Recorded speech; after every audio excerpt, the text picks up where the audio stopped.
योद्धा का अर्थ एक योद्धा या वीर व्यक्ति होता है जो संघर्षों का सामना करने और चुनौतियों को पार करने के लिए तत्पर रहता है। यह केवल युद्ध के मैदान तक सीमित नहीं है, बल्कि जीवन के हर क्षेत्र में संघर्ष करने वाले व्यक्ति को भी योद्धा कहा जा सकता है। अगर आप किसी लक्ष्य नमस्कार दोस्तों, स्वागत है आपका योद्धा के इस नए पॉडकास्ट में। आज के जो हमारे मेहमान हैं, जो आज के योद्धा हैं, वो दिल्ली से ताल्लुक़ रखते हैं। मूलतः वो यूपी के रहने वाले हैं। दिल्ली में उन्होंने अपनी पढ़ाई पूरी करी, उसके बाद कई कंपनीज़ में जॉब करी और तकरीबन 10 साल कॉर्पोरेट सेक्टर में जॉब करने के बाद उन्होंने अपना व्यवसाय करने का निर्णय लिया। उन्होंने ट्रेनिंग एकेडमी शुरू करी।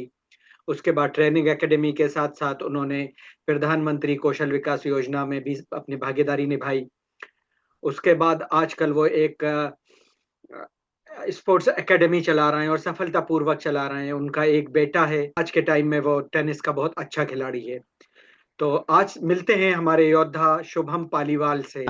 नमस्कार शुभम पालीवाल जी, कैसे हैं आप? मैं बढ़िया फैजल सर, आप बताइए। बस सब ठीक ठाक, और बहुत शुक्रिया आपका, आज आपने बड़ा वक्त निकाला और हमारे इस योद्धा पॉडकास्ट में हमारे दर्शकों को, हमारे युवाओं को प्रेरणा देने के लिए आप हमारे बीच मौजूद हैं। तो एक बार फिर आपका स्वागत, अभिनंदन इस योद्धा पॉडकास्ट पे। और मुझे यकीन है आपके आने से इस पॉडकास्ट में और इस एपिसोड में जो प्रेरणाएं लोगों को मिलेंगी इस एपिसोड से, वो काफ़ी उनके लिए फ़ायदेमंद रहेंगी। तो सबसे पहले अपने बारे में कुछ बताइए। आप कहाँ से बिलोंग करते हैं? आपने पढ़ाई कहाँ से करी? कैरियर किस तरह स्टार्ट करा? फैजल भाई, I am born in Meerut, और मेरे वालिद साहब, मेरे फादर जो हैं वो गवर्नमेंट जॉब में थे और डीआईजी के पद से रिटायर हुए। उनका पूरा समय ट्रांसफर होता रहा इधर उधर, और उनके साथ में पूरा परिवार चलता रहा। तो अगर आप मेरी अपब्रिंगिंग की बात करें तो मेरठ में पैदाइश है, बेसिक एजुकेशन एटा की है। मेजर पढ़ाई जो मेरी हुई वो कानपुर से हुई। उसके बाद पूरी फैमिली लखनऊ शिफ्ट हो गई। मेरा ग्रेजुएशन लखनऊ से है। पोस्ट ग्रेजुएशन के लिए मैं 25 साल पहले दिल्ली आया था, दिल्ली एनसीआर। और दिल्ली एनसीआर ऐसी जगह से किसी को वापस जाने नहीं देती। बिल्कुल। 25 साल हो गए हैं। बीच में 4 साल का मौका मिला जयपुर आने का, एक जॉब के सिलसिले में। लिखा था भाग्य में कुछ आप जैसे लोगों से मिलना होगा, जहां आपसे मुलाकात हुई जयपुर में। बिल्कुल बिल्कुल। तो ये जो आप बता रहे हैं 25 साल, आपकी उम्र से नहीं लगता कि 25 साल पहले आपने ग्रेजुएशन करा होगा? Post graduation. पोस्ट ग्रेजुएशन लो। माशाल्लाह, बड़े फिट आप हैं, और स्पोर्ट्स से भी ये आप। शेक्सपियर ने कहा था sir, beauty lies in the eyes of the beholder. Of. Yes yes. आप देखते हैं इसलिए अच्छा दिखता है। जी बिल्कुल बिल्कुल सही कहा आपने। और फिर जो ये आपकी जर्नी शुरू हुई ग्रेजुएशन के बाद, नोएडा बताया आपने, जी, एनसीआर नोएडा। एनसीआर से, सॉरी। या उसके बाद फिर आपने जो जॉब जो शुरू करी, क्या क्या आपने, क्या सोच के आपने, जब ये ग्रेजुएशन या पोस्ट ग्रेजुएशन आपने करा था, तो आपके दिमाग में क्या था और फिर आप कहाँ लैंड हुए? was it by default or by design? Pseudo images होती हैं सर। एमबीए कर लेंगे तो एक अच्छी सी सेक्रेटरी और अच्छा सा जॉब मिलेगा, ये सोच के एमबीए करने आए थे। और जैसे ही एमबीए खत्म हुआ, पहली जॉब लगी एशियन पेंट्स में, और डिब्बा पकड़ा दिया गया, जाइए डीलर से बात करिए, ऑर्डर लीजिए। सर्दी गर्मी सब भूल के 2 साल एशियन पेंट्स की सेवा करी। उसके बाद मौका मिला जेके व्हाइट सीमेंट में काम करने का, काम किया। इस प्रकार से कुछ हमने करीब 2010 तक नौकरियां करी, लगभग 4 कंपनियों में। और अच्छा एक्सपीरियंस रहा नौकरी का। समझ में आ गया कि नौकरी हमारे लिए नहीं है, हम नौकरी के लिए नहीं है। बिल्कुल। यही एक योद्धा की पहचान होती है कि वो अपने जो अंदर की शक्तियों को पहचाने और निकल पड़े इतिहास बनाने। एक एक सवाल जो मैं सभी से पूछता हूं, क्योंकि ज़्यादातर ये जो पॉडकास्ट है ये उन लोगों के लिए प्लेटफॉर्म है जिन्होंने अपनी रीच के बाहर, हालांकि वो कहना गलत होगा कि उनकी रीच में नहीं था, उनकी रीच में था, लेकिन लोगों को लगता था इन्होंने अपनी रीच के बाहर जाके कोई कमाल करा, कोई चमत्कार करा, और वो मेहनत से ज़्यादा इसे चमत्कार मानते हैं। तो मेरा एक ही सवाल था कि जैसे आपने बताया आप एक सर्विस क्लास फैमिली से थे, और जाहिर बात है जब एमबीए करता है या पोस्ट ग्रेजुएशन करता है तो सबके दिमाग में यही होता है कि एक ऑफिस की जॉब मिल जाएगी, उसके बाद ज़िंदगी सुकून से पटरियों पे आ जाएगी। आपने जब ये डिसीजन लिया कि जॉब नहीं करना है, कुछ अपना बिजनेस करना है, फैमिली से कोई रेजिस्टेंस आया था आपके पास, आपकी वाइफ से, आपके घर से, कि लोगों ने हाँ समझाया सर, हो? समझाया नहीं सर, पागल घोषित कर दिया गया था। हाँ। एक्चुअली सर मैं आपको बताऊं ना कि पहला सवाल का आपको जो बताया आपने, कुछ लोग नया करते हैं या कुछ स्टेप आउट करते हैं, तो सक्सेस हमेशा आपके कंफर्ट जोन के बाहर होती है। एग्जैक्टली। और हम लोग अपने एक कंफर्ट जोन में धीरे धीरे धंसते चले जाते हैं। मुझे याद है जब मेरी पॉकेट मनी मुझे मिला करती थी 500 रुपए के आसपास एमबीए के दौरान, और जब मेरी पहली नौकरी लगी, 8,500 रुपए सैलरी आई, तो मैं तो अपने आप को दुनिया का सबसे अमीर आदमी समझता था। बिल्कुल। 500 से 8,500 रुपए का एक पैराडाइम शिफ्ट होता है sir. I am talking about 2000। या। तो वो जो दौर होता है ना सर, वो ऐसा होता है कि आपको लगता है कि आपने दुनिया जीत ली है। और एक फिर एक धीरे धीरे एक समस्या शुरू हो जाती है। आप एक कार खरीद लेते हैं, एक मकान खरीद लेते हैं, और एक एक एक सामाजिक शब्द है स्टेटस। बिल्कुल। आप उसमें फंसते चले जाते हैं। उसका घर बड़ा है, उसका बंगला बड़ा है, उसकी गाड़ी बड़ी है। तो सही।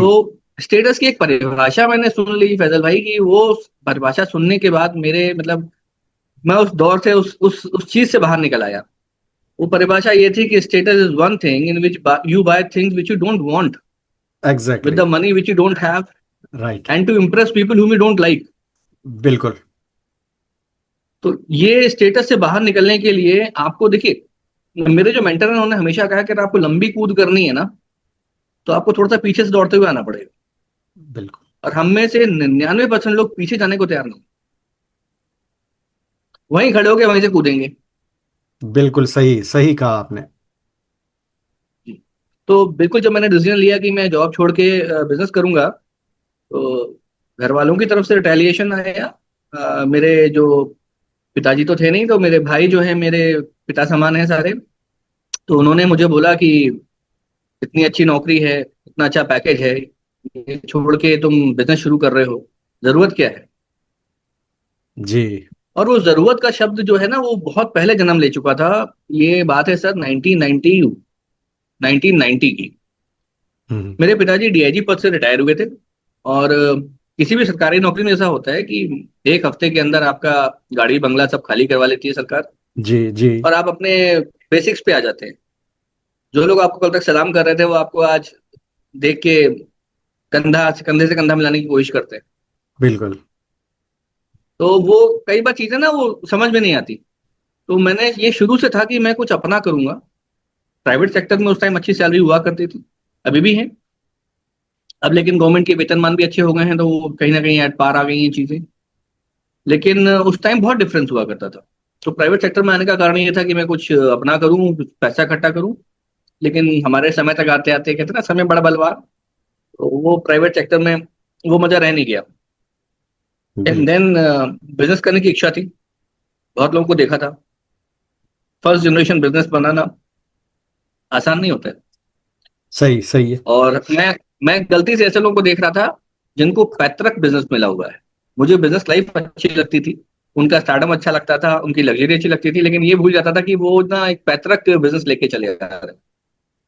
फर्स्ट जनरेशन वाले जो लोग अब लेटेस्ट स्टेज ऑफ लाइफ में मैं बहुत लोगों से ऐसे मिला जिन्होंने फर्स्ट जनरेशन ऑफ बिजनेस को बहुत बड़ा किया है, मल्टी करोड़ किया है, पढ़ा उनके बारे में, लेकिन उनसे मिलना बड़ा मुश्किल है। और वो बताएंगे नहीं आपको उन्होंने कैसे किया। ये इस बात पे थोड़ा सा मैं आपको रोक रहा हूँ। ये सबसे बड़ी चीज़ है जो जो मुझे मुझे अगर इंस्पिरेशन मिली ये योद्धा पॉडकास्ट चालू करने की, तो ये उन्हीं लोगों से मिली। मैं कई लोगों को देखता था कि ये सक्सेसफुल हो गए, हम उन्हें अखबारों में या टीवी पे तो देख लेते हैं, लेकिन ना कभी उनसे ये पूछ पाते कि ये किस तरह उन्होंने ये बनाया या कहाँ से उनकी जर्नी शुरू हुई या क्या क्या चैलेंजेस आए, ताकि लोगों को उससे सीख मिले, लोग उससे कुछ सीखें। बहुत सारे, हिंदुस्तान बहुत बड़ा कंट्री है भाई, एक अगर आप देखें तो यूरोप के बराबर इसकी पॉपुलेशन होगी। अगर आप देखें तो इतने लोग इंस्पिरेशन लेना चाहते हैं, लेकिन किससे लें? अखबारों में पढ़ के इंस्पिरेशन नहीं मिलती। आप कुछ उनकी कई ऐसी चीज़ें होती हैं कि अच्छी बुरी, क्या चीज़ पकड़ना है, क्या चीज़ छोड़ना है, कहाँ से शुरू करना है, कहाँ पीछे रुकना है। तो यही यही एक मेरे लिए इंस्पिरेशन था कि मैं ये पॉडकास्ट चालू करूं और आप जैसे योद्धाओं को इसमें बुलाऊं, ताकि आप बहुत उनकी बढ़िया मदद कर इनिशिएटिव सकें। है फैजल भाई। बहुत बढ़िया इनिशिएटिव लिया है आपने ये। और मुझे नहीं पता आप कहाँ तक पहुंचेंगे इसमें, लेकिन मुझे ये पता है जितने जुझारू आप हैं लाइफ में, वो आप खोद के निकाल लेंगे कुछ ना कुछ। चलिए, थैंक यू। बस आज कोशिश सुबह एक कोशिश। फैजल भाई एक लाइन पढ़ी, बहुत अच्छी लगी आज सुबह। जी। उसमें लिखा था कि ये कलयुग है, यहाँ अपनी गलतियों को तो, अपनी कष्टों को तो लोग समझते हैं कि ये आपकी परीक्षा ली जा रही है, और दूसरों की कष्टों को समझते हैं कि भगवान उनके कर्मों की सजा दे रहे एग्जैक्टली। ये सही, हैं। बहुत बहुत सही सही बात ये आपकी। तो थोड़ा सा अब हम इसको आगे बढ़ाते हैं। पहली बार मैं क्या बिजनेस शुरू कर रहा था, क्योंकि जो मुझे याद है, आप शायद लास्ट जॉब आपकी आईसीआईसीआई लोम्बार्ड में थी, जो हम लोग साथ में ही थे वहाँ जयपुर में। हाँ, मैं आईसीआईसी लोम्बार्ड में आपके साथ में था। उसके बाद में क्योंकि किताबें बहुत पढ़ता था, अपने आप को डेवलपमेंट के लिए मेरे को एक ही जरिया मिला, भैया कोई कुछ सिखाने वाला नहीं है तो किताबों से सीख लो। जी। किताबें पढ़ी काफी, काफी इंस्पिरेशनल बुक्स हैं मेरे पास। मेरी एक लाइब्रेरी है जिसमें करीब करीब 150 किताबें हैं। तो लोम्बार्ड के बाद किताबें पढ़ने की वजह से लोगों को बात करना पसंद आता था, तो लोगों ने कहा कि आप क्यों नहीं हमारी एकेडमी, हमारे स्कूल आके एक गेस्ट लेक्चर ले लूं। और वहां से शुरुआत हुई कि क्या मैं एक मोटिवेशनल ट्रेनर बन सकता हूँ। हाँ। और मैंने करीब करीब लाइफ के 4 साल ट्रेनिंग्स में निकाले। लेकिन एक गलत फहमी थी, क्योंकि शुरू में जो ट्रेनिंग्स मिली उसमें 10,000 15,000 रुपये पर डे मिलता था। जो लोगों ने बताया कि आप जॉब छोड़ के अगर ये करेंगे तो काफी अच्छा है, जॉब के साथ करने के लिए बोला होगा शायद लोगों ने, या मैंने गलत समझ लिया। मैंने जॉब छोड़ के कॉर्पोरेट ट्रेनिंग में आने का फैसला किया और रिक्रूटमेंट का काम शुरू किया। अब जब रिक्रूटमेंट करने जाते थे तो शुरू में तो अच्छे पैसे मिलते थे, लेकिन जब आप बल्क काम करते हैं तो रेट्स बहुत कम हो जाते हैं। तो 4 साल जो हैं वो हमने ट्रेनिंग और प्लेसमेंट्स का काम किया, और काफी संघर्षपूर्ण समय था वो। अगर आज भी याद करते हैं तो रोंगटे खड़ा हो जाते हैं कि क्या कर रहे थे हम लोग। और वो दौर था फैजल भाई जब शायद मेरी जितनी भी पिछले 10 साल की एसेट्स थी वो सब खत्म हो गई थी। इवन शायद मुझे याद आ रहा है मैंने कुछ वाइफ की एक दो ज्वेलरीज भी बेची थी। जयपुर में 2 फ्लैट लिए थे, वो लिक्विडेट करने पड़े, इंश्योरेंस पॉलिसी लिक्विडेट करनी पड़ी। बट 4 साल बाद एक मौका मिला कि मुझे गवर्नमेंट सेक्टर में एंट्री मिली, और एक स्कीम चल रही थी प्रधानमंत्री कौशल विकास योजना, उसमें मैंने अपनी प्राइवेट लिमिटेड कंपनी बनाई एक, और वहां पे मैंने एग्जाम्स लेने का काम शुरू किया। और वो दौर काफी अच्छा चला 2020 तक। और फिर कोविड आया, जी। पूरी दुनिया हिल गई। वो तो बड़ा भयानक दौर था भाई। उस दौर को तो याद करके कई अच्छी चीजें भी हुई वहाँ। अगर आप देखें तो ये कोविड से एक बड़ा लोगों में एक सेल्फ डिसिप्लिन भी आया, और एक जज्बा और जागा कि हम खुद भी कुछ कर सकते हैं। उसमें क्या, आउट ऑफ बॉक्स थिंकिंग, घर में बैठे थे, कुछ नहीं था, तो जिन लोगों ने उस चीज़ टाइम का सही इस्तेमाल करा, आगे का सोचा, वो आज वाकई तरक्की करके गए। कुछ उन्होंने नए काम शुरू करे, स्टार्टअप बहुत बड़े उस दौरान। और मतलब आज अगर आप देखें बिल्कुल। तो इंडिया में अगर इकोनॉमिकल देखें तो कृषि के बाद स्टार्टअप्स का बड़ा बड़ा क्या कहना चाहिए, हिस्सा है इंडियन इकोनॉमी में। सक्सेसफुल भी हुए कई लोग उसमें। जी, बिल्कुल बिल्कुल। फिर आपकी ये जो ट्रेनिंग इंस्टीट्यूट की, एकेडमी की यात्रा थी, इसके बाद आपने कहाँ, कब लगा आपको फैजल कि भाई जब ये नहीं करना चाहिए? नहीं, ऐसा नहीं लगा कि नहीं करना चाहिए। 2010 में हुआ कुछ नहीं था। 2009 में एक भगवान ने हमको एक बेटे से नवाजा था। जी। और ऑल्टरनेशन ऑफ जनरेशन होता है। जब आप जॉब से बिजनेस में आते हैं तो इसका कारण यही होता है कि आप जॉब वाली लाइफ से खुश नहीं थे। बिल्कुल। तो मुझे वो बेटे में दिखने लगा कि यार आज अगर मैं नौकरी करता रहूंगा तो बेटे के लिए क्या छोड़ के जाऊंगा, या मतलब he have to start his life from zero. तो उस टाइम एक बिजनेस इसलिए करना था कि मुझे अपने लिए भी कुछ करना है और बेटे के लिए कुछ छोड़ के जाना है। मतलब एक आइडियल फादर वो है जो कुछ छोड़ के गया, करके गया, ऐसा मेरा सोचना था, जो गलत था।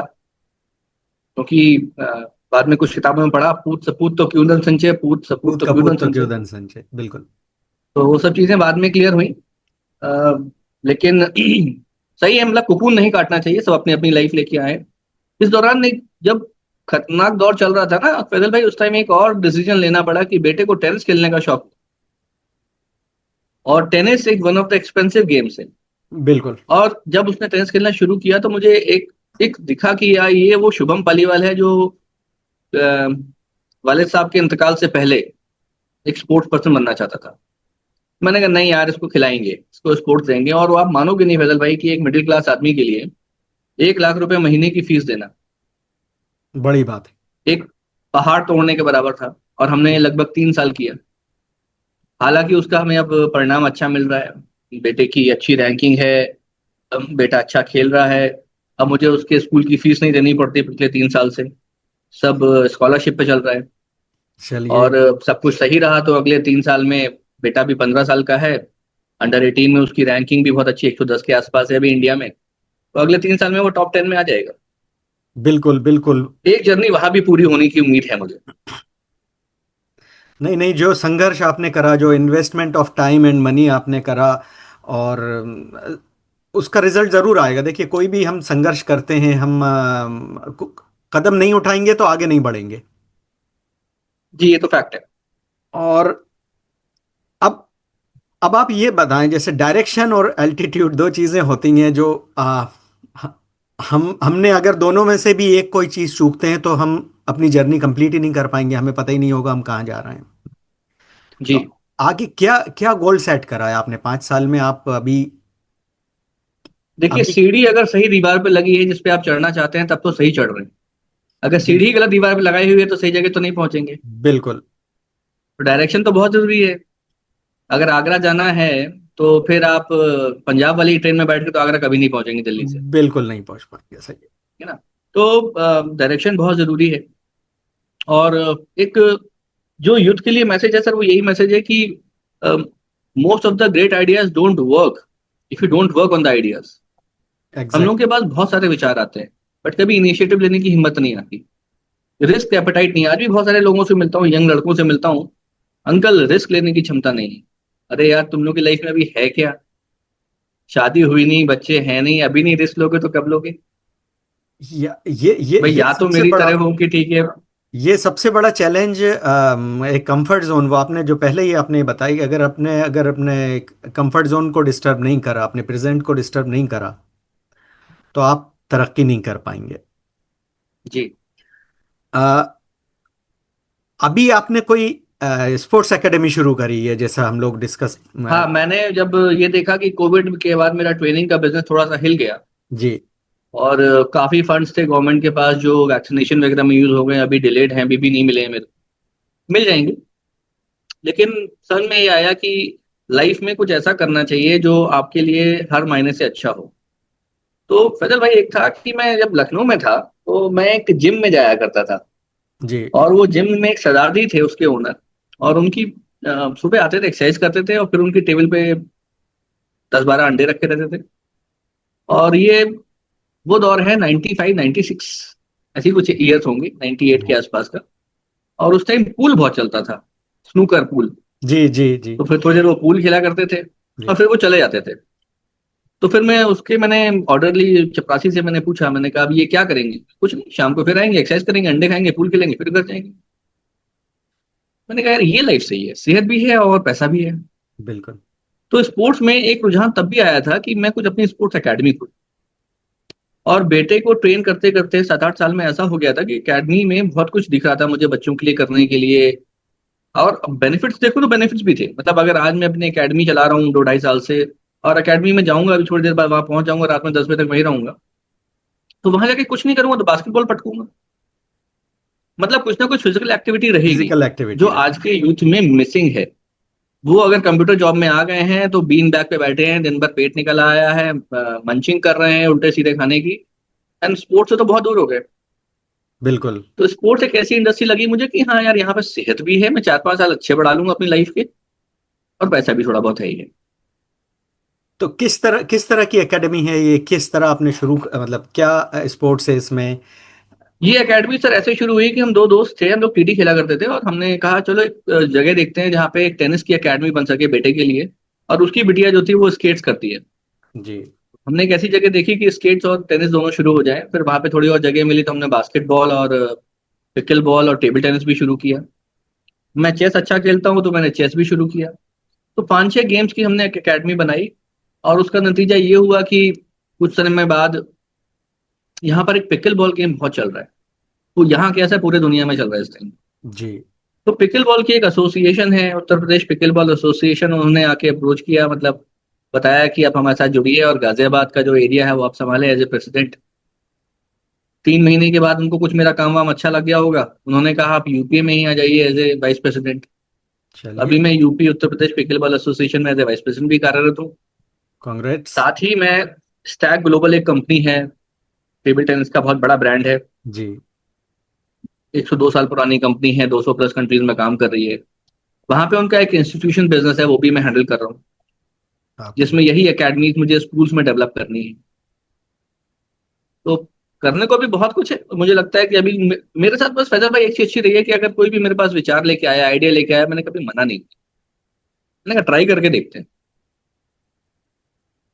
या तो सक्सेस होगी या लर्निंग होगी, बिल्कुल फेलियर तो कुछ होता बिल्कुल। ही नहीं है। एग्जैक्टली यही यही लाइफ का फलसफा भी होना चाहिए। अगर आप ट्राई नहीं करोगे, कई लोग होते हैं जो हो सकता है वो आइंस्टाइन के फॉर्मूले को मना कर देते, अगर आइंस्टाइन किसी के पास जाके उनसे वो मांगते कि इस पे काम करें कि नहीं करें। तो ये जो आपने इतना मैं देख रहा हूँ, आपने पढ़ाई करी, दिल्ली में आके पढ़ाई करी, जॉब करी, जॉब के बाद जॉब, 2 जॉब 3 जॉब करने के बाद आपने अपना कैरियर एकदम प्रोफेशनल लाइफ को चेंज करके आप बिजनेस में आए। आपने ट्रेनिंग एकेडमी स्टार्ट करी, फिर ट्रेनिंग एकेडमी में भी मोर और लेस जॉब वाले लोग होते हैं तो वो करा। फिर आपने गवर्नमेंट के इस प्रोजेक्ट्स पे काम करा, अब स्पोर्ट्स। ये सारी जो इंस्पिरेशन है ये आती कहाँ से हैं यार? यही तो लोगों को जानना है कि ये जो आज एक चलते रहने वाला इंस्पिरेशन है ये कहाँ से आता है? सर अगर आपका ऑडियंस यूथ है ना, जो नौकरी से भी कुछ करना चाहता है छोड़ के, उसके लिए मेरी सबसे पहले तो अंडरस्टैंडिंग ये है कि पीछे के सारे दरवाजे बंद करने पड़ेंगे। कुछ लोग होते हैं जो हिम्मत करके नौकरी छोड़ के बिजनेस करने की कोशिश करते हैं, जी। लेकिन पीछे का दरवाजा हमेशा खुला रखते हैं, नहीं चला तो वापस कहीं नौकरी ज्वाइन कर वापस लो। बिल्कुल। और ये सबसे बड़ा गलत स्टेप होगा मेरे ख्याल से। मेरे को किसी ने कहानी सुनाई थी कि एक बार अलेक्जेंडर में किसी ने किसी राज्य पे अटैक किया और वो जहाज लेके अपने पहुंच गए। और जब जहाज वहां बंदरगाह पे उतरे और सामने उनके सैनिकों ने देखा कि सामने वाला किला तो हमसे 5 गुना बड़ा है, सैनिकों की तादाद हमसे 5 गुना ज्यादा है, तो हम लड़ नहीं पाएंगे। तो अब इतने बड़े समूह को देखते हुए अलेक्जेंडर ने यह कहा कि ठीक है ऐसा है, कल सुबह वापस। रात भर के लिए तंबू वंबू लगाए गए, और खाना वाना बना रात का, सब सो गए, सुबह चलना ही है। अलेक्जेंडर में रात में उठ के सारे जहाजों में आग लगी। जी। अब केवल एक ही ऑप्शन है भाई, सामने से जीतो सामने से जीतना है, तो सही। खाना मिलेगा। तो पीछे वाले दरवाजे बंद करने पड़ेंगे। अगर पीछे वाले एग्जैक्टली। दरवाजा खुला रखेंगे, आप फिर वापस कंफर्ट जोन को मतलब कंफर्ट जोन में घुसने की कोशिश करेंगे, बिल्कुल। तो वो नहीं करना है। और रही बात इंस्पिरेशन की, सर इंस्पिरेशन के लिए आप जैसे दोस्त हैं, सपोर्ट में हमेशा खड़े रहते हैं। सर मैं यही देखता हूँ आज के यूथ, अब हम लोग तो यार अपनी आधी उम्र में आ गए हैं, 50 साल की उम्र के करीब हैं, 50 साल हो गए हैं। लेकिन जो आजकल के युवा और ये हैं, ये इंस्पिरेशन ले रहे हैं लेकिन गलत चीज़ों पे ले रहे हैं। मैंने एक इंटरव्यू सुना था हमारे आदरणीय प्रधानमंत्री मोदी जी का, और उसमें मुझे वो उनकी बात हमेशा अच्छी लगी, और मैं अपनी ज़िंदगी में भी वो फॉलो करता हूँ। कि वो कहते हैं लोग मुझ पे कितने पत्थर मारेंगे, मैं उस पत्थर की सीढ़ी बना के ऊपर चढ़ता जाऊंगा। बिल्कुल है। तो आप हम लोग सोशल और प्रेशर से इतना डर जाते हैं कि यार वो क्या कहेगा अगर हमने ये कर लिया, या हम फेल हो गए तो क्या कहेगा। बस यही चार लोग कभी नहीं मिले सर। चार लोग एग्जैक्टली क्या exactly. कहेंगे, यही वाले चार लोग दुनिया में आज तक नहीं मिले हैं। कौन जो कहेंगे, बता तो दो। मैं एक बड़ा अच्छा एग्जांपल दे रहा हूँ। मेरा छोटा भाई है, आप शायद मिले होंगे उससे, मेरे कजन है छोटा। तो एक बार हम लोग बात कर रहे थे कि यार मैं उनसे कह रहा था मैं बिजनेस चालू करूं। फिर मैंने कहा यार अगर मैं फेल हो गया तो देखिए, हम भी मिडिल क्लास के लोग जो होते हैं उनको डर लगता ही है कहीं ना कहीं। तो उसने मुझे बड़ी अच्छी बात कही, कहते भाई आप फेल हो गए ये तो डर रहे हैं, लेकिन आपने अगर कोशिश नहीं करी तो आप ये सोचो कि हमने कभी कोशिश ही नहीं करी। तो बिल्कुल। फेल पास तो बात बात की बात है ना। तो ये बड़ा अगर कोशिश ही नहीं, बिल्कुल कोशिश ही एग्जैक्टली नहीं की तो फेल तो लिखा ही हुआ है। एग्जैक्टली 100% फेल है। अब 1% भी चांस है अगर जीतने का, तो ट्राई तो करो। बिल्कुल। तो आने वाले टाइम में अगर हम 5 साल का एक टाइम पीरियड रखें तो हम शुभम पालीवाल को कहाँ मिलने आएंगे फिर। शुभम पालीवाल हमेशा आपके साथ रहेंगे। शुभम पालीवाल को जब आप बोलेंगे तब मिलने आएंगे। शुभम पालीवाल खुद मिलने आएंगे, आपको एयरपोर्ट लेने आएंगे जब भी आप इंडिया आएंगे। नहीं नहीं बट यस, वो मेरे कुछ गोल्स मैंने सेट किए हैं। जी जी मैंने एटलीस्ट मेरी एकेडमी जो अभी एक स्कूल एक जगह पे है, और अगस्त तक हम सोच रहे हैं कि इसके करीब 10 ब्रांचेस और खुल रहे हैं इंडिया में। बहुत अच्छा।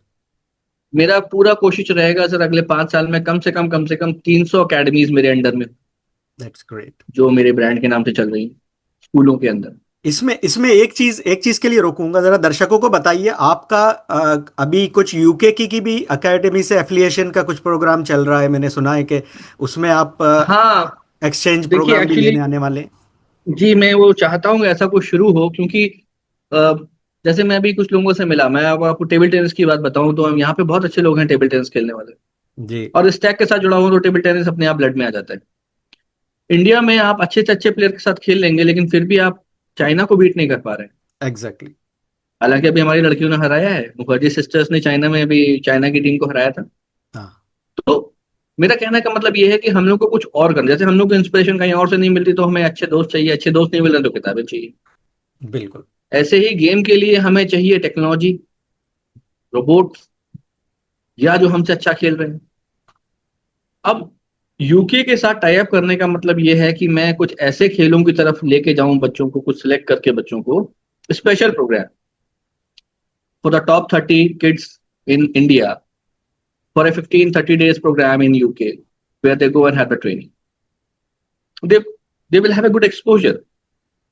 बाहर निकलेंगे अपने उस छोटी सी छोटी सी दुनिया से बाहर निकलेंगे और समझेंगे कि हाँ और क्या क्या हो रहा है दुनिया। बिल्कुल। बहुत बहुत अच्छा वो है एक एक्सपोजर जो इंटरनेशनल एक्सपोजर आएगा।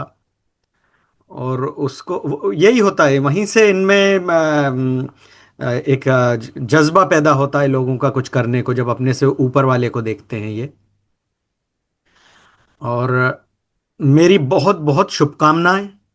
आपने एक अच्छा वक्त निकाला, आपने ये वक्त दिया पोस्ट कार्ड को, और इसके बहाने लोग आपसे इंस्पिरेशन लेंगे।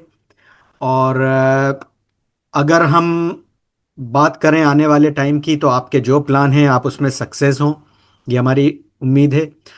और अगर कोई आपसे कांटेक्ट करना चाहे, बहुत सारे लोग इस पॉडकास्ट के बाद चाहेंगे कि आपसे कांटेक्ट हो, दिल्ली के आसपास वाले तो ज़्यादातर चाहेंगे कि जिनको अपने बच्चों को एकेडमीज में भेजना है, या तो किस तरह आपको अप्रोच कर सकते हैं वो। आप मेरा नंबर और मेरी ईमेल आईडी डिस्प्ले कर सकते हैं। और चलिए। केवल बच्चों के एकेडमीज की नहीं, अगर बच्चों के पेरेंट्स भी अगर चाहते हैं कि अपना कोई बिजनेस शुरू करें, तो मेरे ख्याल से मैं उनको गाइड कर पाऊँ। और आपके इस पॉडकास्ट के थ्रू अगर किसी एक की लाइफ भी चेंज होती है, अगर मैं कहीं भी एक लाइफ चेंज कर पाया, तो मेरे लिए बहुत बहुत सौभाग्य की बात होगी। और मैं एक कहानी और सुनाना चाहूंगा आपको। एक बिल्कुल आदमी बिल्कुल। था, वो अपने दोस्त के साथ एक समुद्र के किनारे टहल रहा था, एकदम से एक बहुत बड़ी लहर आई और बहुत सारी स्टार फिशेज उस लहर के साथ जमीन पे आके गिर पड़ी। जी लहर वापस चली गई और मछलियां किनारे तड़पने लगी। उस आदमी ने एक मछली को उठा के पानी में फेंका, फिर दूसरी को उठा के फेंका, लेकिन देखा आगे सैकड़ों हैं। फेंकता रहा। तो उसके दोस्त ने पूछा, ये क्या बेवकूफी है, कितनी फेंक दोगे, जी क्या फर्क पड़ेगा। तो उसने एक मछली और उठाई और उसे फेंका, बोलो देखो इसको फर्क पड़ेगा। बिल्कुल। तो अगर एक को भी फर्क पड़ता है हमारे इस जॉइंट एफर्ट से, तो फैजल भाई शायद हमारा और आपका दोस्ती आज यहाँ पर शुरू हुई। बिल्कुल यही यही मेरा उद्देश्य और इस जो पूरा इस पॉडकास्ट का जो फ्रेमवर्क या जो दिमाग में जो ये ब्रेन जो ये आया था आइडिया इस पॉडकास्ट के लिए, वो यही था कि हम किसी किसी एक की भी अगर ज़िंदगी चेंज कर सकें किसी ए- एक योद्धा के माध्यम से, तो ये चेन बनेगी आगे।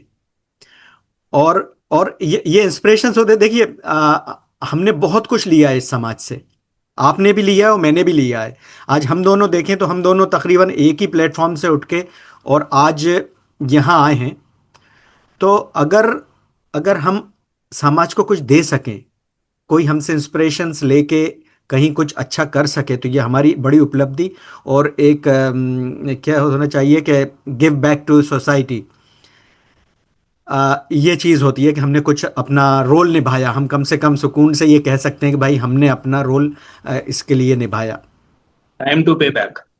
पे back, that's it, that's it, that's it. तो शुभम, बहुत बहुत थैंक यू, आपका धन्यवाद। और उम्मीद है हम आगे फिर इस पे और चर्चा करेंगे और नए योद्धाओं को लेके आएंगे। और आपसे भी एक रिक्वेस्ट है कि मेरे दर्शकों से आप रिक्वेस्ट कर लें कि अभी मेरे पास आने लगे हैं कुछ ईमेल्स और कॉल्स भी आने लगी हैं कि उनको शामिल करें इस प्रोग्राम में। आपकी नज़र में कोई हो तो आप भी शामिल करिए। और प्लीज़ एक बार दर्शकों से आप अनुरोध करेंगे तो ज़्यादा इंस्पिरेशन लगेगा कि इस पॉडकास्ट को जो सब्सक्राइब करें, लाइक करें, और जो योद्धा उनके आसपास हैं या वो चाहते हैं किसी की स्टोरी, तो वो इस पे शेयर करें। बिल्कुल बिल्कुल फैजल भाई, बिल्कुल। तो थैंक यू।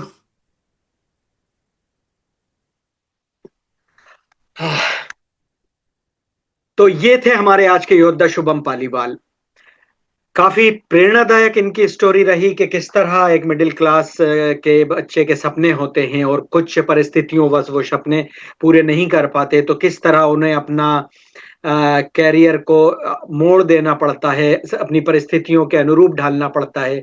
उसके बाद फिर वो किस तरह अपना प्रयत्न और जतन जारी रखते हैं, संघर्ष जारी रखते हैं, बिल्कुल एक योद्धा की तरह अपने संघर्ष को जारी रखते हुए सफलताओं की सीढ़ी पे चढ़ते जाते हैं।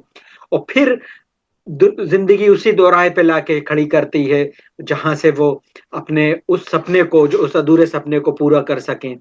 तो बड़ी प्रेरणादायक इस कहानी थी हमारे आज के योद्धा शुभम पालीवाल जी की। कोई इनसे अगर संपर्क करना चाहता है तो इनका मोबाइल नंबर और ईमेल एड्रेस नीचे डला हुआ है, आप इनसे संपर्क कर सकते हैं और इनके एक्सपीरियंस का, इनके संघर्ष का, इनका से लाभ ले सकते हैं, इनसे लाभ उठा सकते हैं। और वो माता पिता जो कि अपने बच्चों को स्पोर्ट्स में या एकेडमी में भेजना चाहते हैं, तो इनसे सलाह मशवरा कर सकते हैं। ये हमेशा उपलब्ध रहेंगे आपके लिए, आपके बच्चों के लिए। जैसा इन्होंने कहा कि कोई एक बच्चा भी अगर सक्सेसफुल हो जाता है तो इनकी मेहनत सफल हो जाएगी। और एक और आप लोगों से मेरा अनुरोध है, मेरी गुजारिश है कि ये जो चैनल मैंने चालू किया है, ये उन लोगों के लिए, ये पॉडकास्ट सिर्फ उन लोगों की स्टोरी सामने लाने के लिए जो आप और हमारे बीच में से उठ के कुछ नया किया है, सफलताओं की सीढ़ी पर ही है। तो प्लीज ज्यादा से ज्यादा इसको लाइक करिए, शेयर करिए और सब्सक्राइब करिए। और आपको आसपास कोई अगर योद्धा ऐसा है जिसकी स्टोरी हम इस अंतरराष्ट्रीय, क्योंकि देखिए आजकल सोशल मीडिया का जमाना है, मैं यहाँ लंदन में बैठ के रिकॉर्डिंग करता हूँ, इंडिया के सारे हमारे योद्धा को रिकॉर्ड पे लेता हूँ, रिकॉर्डिंग करता हूँ उनके साथ, और दुनिया इसको देखती है। तो मेरे आप लोगों से अनुरोध है कि प्लीज इसको लाइक शेयर सब्सक्राइब करिए और अपने आसपास कोई योद्धा हो तो उसकी डिटेल हमें भेजिए, हमसे संपर्क करके उनकी स्टोरी भी योद्धा पॉडकास्ट पे लेके आएंगे। धन्यवाद। मिलते हैं अगले एपिसोड में फिर किसी योद्धा के साथ।